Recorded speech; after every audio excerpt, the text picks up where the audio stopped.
পৃথিৱীৰ সকলোৱে আপোনাৰ লগত বেইমানি কৰিলেও আপোনাৰ পৰিশ্ৰম আৰু যোগ্যতাই কেতিয়াও বেইমানি নকৰে।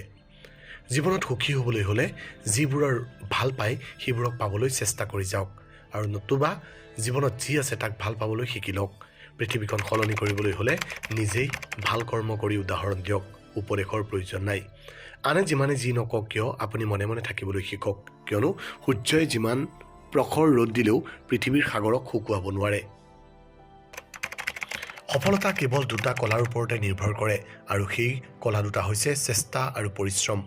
আপুনি সেই কামটো নিৰ্বাচন কৰক যিটো কাম কৰি আপুনি আনন্দ পায়। চাব, আপুনি জীৱনজোৰা কাম নকৰি কেৱল আনন্দহে কৰিব। আপুনি কাৰোবাৰ ভুলৰ পৰা তেতিয়াহে শিকিব পাৰে যেতিয়া আপুনি আপোনাৰ ভুল স্বীকাৰ কৰে।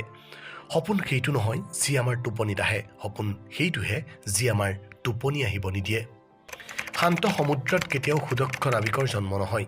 আপুনি এইটো ক'ব নোৱাৰে যে আপোনাৰ সময় নাই, কাৰণ আপুনিও দিনত 24 ঘণ্টাই পায়। যিমান সফল লোকসকলে পায়, নীৰৱ হৈ নিজৰ কাম কৰি যাওক। আপোনাৰ সফলতাই হুলস্থুল লগাই দিব। আমাৰ জীৱনটোৱেই এক প্ৰত্যাহ্বান।